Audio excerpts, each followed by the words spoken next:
So this side, this is my front. I knit all the stitches. On the back side, on the wrong side, this is how you do the I-cord part. This is the pattern. It's a 2-row pattern for the I-cord. The I-cord takes up 3 stitches.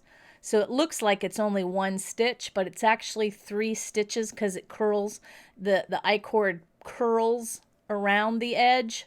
So it makes a really nice edge, and you can use an I-cord edge on other projects. So if you're making other things like scarves or blankets or shawls, you can add an I-cord border, which would make for a very beautiful edge. So what you do, those 3 stitches, I don't want to work them every row. So on one row, I'm going to slip them, and on the second row, I'm going to work them. So this is the row to slip them.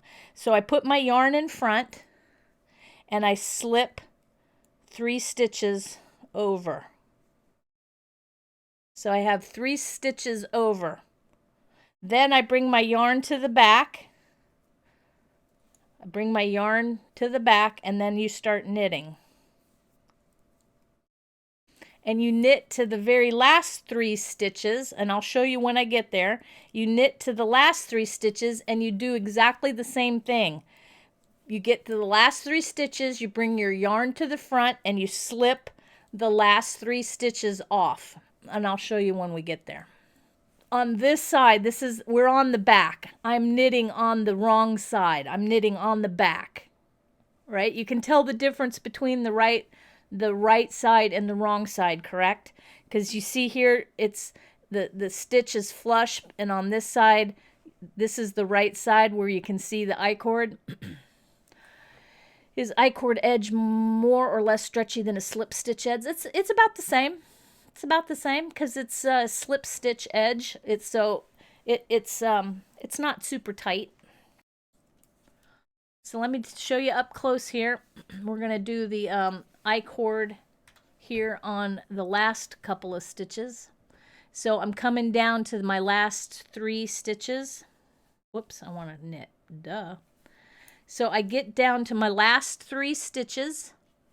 I bring my yarn forward as if to purl, and then I slip these 3 stitches over. So I do not work them on this row. So my yarn is way down here, and I slip 3 stitches, and then I turn my work over, and now this next row is knitting every stitch.